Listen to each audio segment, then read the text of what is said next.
હાલો મિત્રો, અત્યારે અમે પહોંચ્યા કોઠારિયા વજા ભગતના આશ્રમને ત્યાં રામદેવ મહારાજની સરસ મજાની મૂર્તિ હતી અને મૂર્તિને અમે દર્શન કર્યા.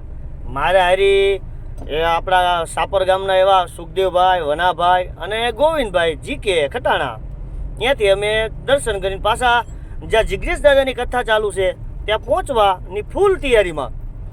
સુખા તો ધીમી ગાડી હાક, જે સુખો હોય બને એટલી ગાડી હાકે. બહુ પબ્લિક છે આજે, બહુ બીજો દિવસ છે. મને અહીંયા વજા ભગતની મૂર્તિ હતી, જે મૂર્તિ મૂકી ગયા હતા એ મૂર્તિ હતી, મૂર્તિના દર્શન કર્યા. એ પછી જ્યાં જિગ્નેશ દાદાનો જ્યાં દેવી ભાગવત જ્યાં વચાય છે એ હોલમાં ગયા અમે. સરસ મજાનો હોલ હતો, પંખા ફૂલ સુવિધા, અને ત્યાં અમે અંદર બેઠા, મજા આવી.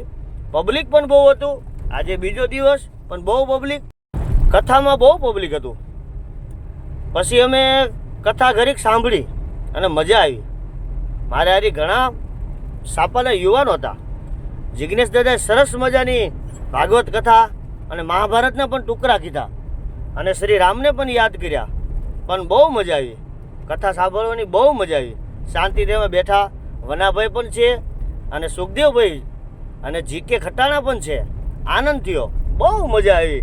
ભાઈ આ અવસર તો ભાગશાળી હોય ને મળે હો, બાકી તો ઘરે તો બેહવાનું જ છે. જિગ્નેશ દાદાની કથામાં બહુ મજા આવી. પછી સુખદેવભાઈ બોલ્યા કે હવે પેટમાં ગડબડ થાય છે, તો મેં કીધું હાલો આપણે પ્રસાદી લેવા જઈએ. પછી અમે અહીંયાથી અમે પ્રસાદી લેવા જઈશું. સભા મંડપમાંથી અમે ઊભા થયા તો પછી વનાભાઈ કે હાલો કોની વાટ છે, જીકેને તો કેવું જ ન પડે. તરત જ અમે સભા મંડપમાંથી બહાર નીકળ્યા.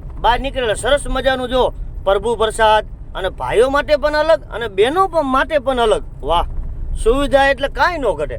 આપણે 10 જણાને ઘરે પણ ન હાચવી શકીએ એવું સરસ મજાનું ભોજનાલય હતું. પછી અમે પ્રસાદ લીધો, પોટા પાડ્યા અને પોટા પાડીને પછી બોલેરોમાં બેઠા. જય દ્વારકાથી.